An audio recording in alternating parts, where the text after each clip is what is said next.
Hello Biafrans and lovers of freedom across the globe. Welcome to Biafra Battle Cry TV, your uncompromising voice for truth, justice, and liberation. This marks a pivotal moment in the global stance against both the Nigeria Christian genocide and terror in West Africa.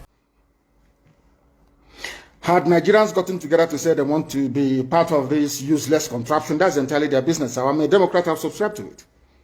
But have you asked yourself this question? Why is it that all those asking you to remain in one Nigeria has something to gain from Nigeria, or they have benefited in the past? Nothing more, nothing less. I saw the letter that Atiku Abubakar wrote to President Biden. In it, Atiku Abubakar said to come and help us fight terrorism in order to ensure that there will be no regional destabilization. That is their game plan at the U.S. State Department for very many years, until we stepped in. They keep trotting out these lies. Once Nigeria breaks up, there will be destabilization in the entire region. I said it because you don't understand African history. Most of these people are not educated. When I say they say I'm insulting them, no, I'm not insulting you. Most of you are not educated. In Africa, we are tribal creatures in Africa. In Africa, we are tribal creatures in Africa.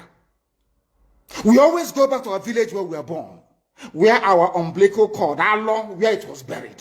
That's where we come from.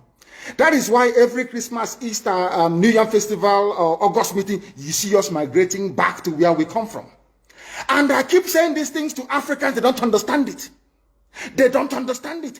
Everywhere in Africa during Christmas, if you like, be in South Africa, if you like, let it be in Kenya, let it be in Rwanda, everybody from the capital goes to the village. If you go to Accra, the same thing happens. This past Christmas, if you like, go to Cotonou, go to Yaoundé in Cameroon. Everybody living in the capital cities of Africa, they go back to their villages. They go back to their tribes where they come from.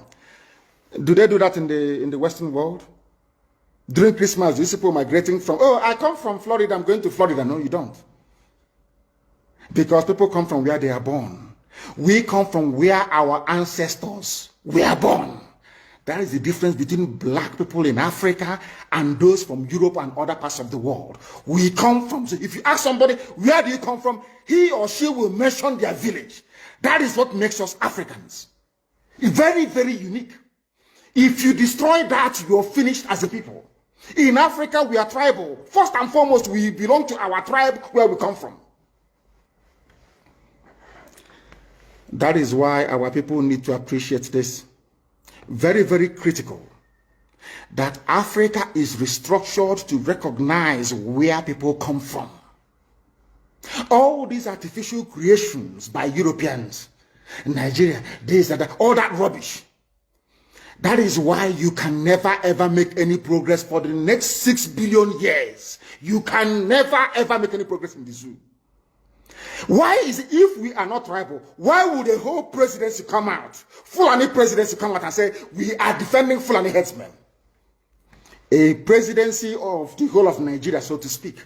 It is because by instinct, we are tribal beings in Africa. That is why Nigeria is unsustainable. That is why the man from Ishekiri has to vote to say, this is where I want to belong to. That is why referendum is the only way forward. That is why Africa is poor.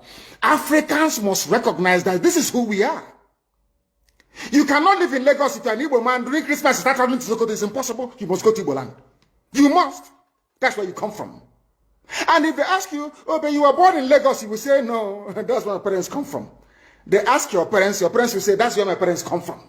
They will keep going back until they get to perhaps the 100th generation. That is who we are.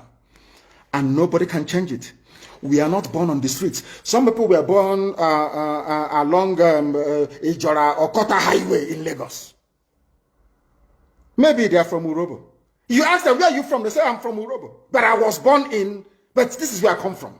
That is who we are. That is why all these useless, idiotic countries created in Africa cannot survive. It can never ever survive. And how do we stop it? Only a revolution can stop it. Only a revolution. If you like, keep postponing it. If you like, keep putting it off forever and ever. Only a revolution can solve this very problem, because under a revolution, The powers that be, those that be making your life a misery, will be overthrown. Nobody will say it's a coup anymore. It is called popular uprising.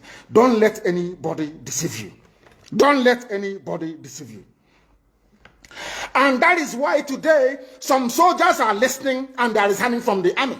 How can you be a soldier in the Nigerian army and your village is being occupied by Fulani headsmen? Imagine those from Oyo or Ondo serving in the Nigerian army. These are my Yoruba brothers who are serving in the Nigerian army. You are from Yoruba, you are serving in the Nigerian army, doing one Nigeria. But your village is being occupied by a Fulani.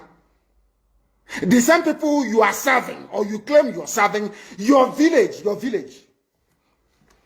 is under occupation by them. And to make matters worse, those you are serving under their flag, one Nigeria, and the Arabic inscription, or should I say the motto of Ottoman Danfodio, to tell you how foolish Nigerians are.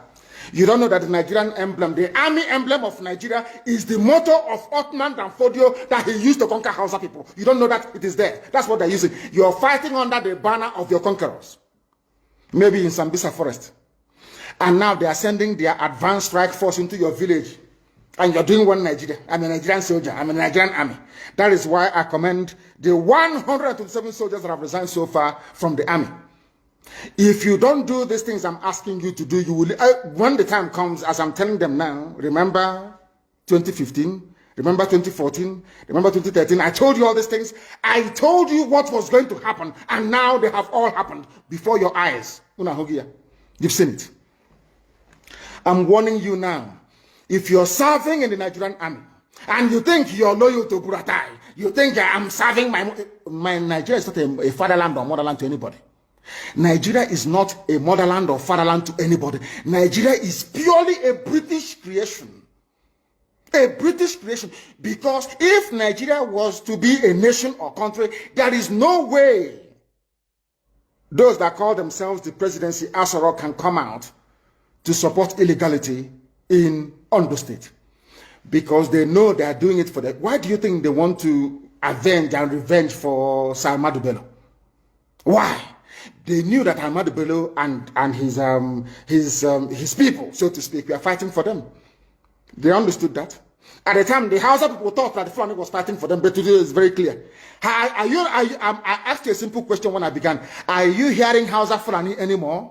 No, it's only Fulani, because they have taken over the entire corner. That is one thing you need to understand.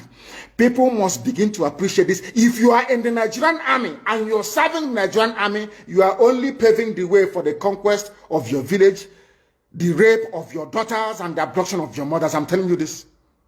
You are in the Nigerian army, yes. But what the Fulanis have got in store for you is to overwhelm and to conquer you. I feel sorry for those of you who are so foolish that they cannot. You've just heard a message that echoes the cries of the oppressed and the resolve of the free. At Biafra Battle Cry TV, we stand firm in amplifying voices that challenge tyranny and defend humanity. Stay vigilant, stay united, and never stop speaking truth to power. Until next time, keep the fire of freedom burning.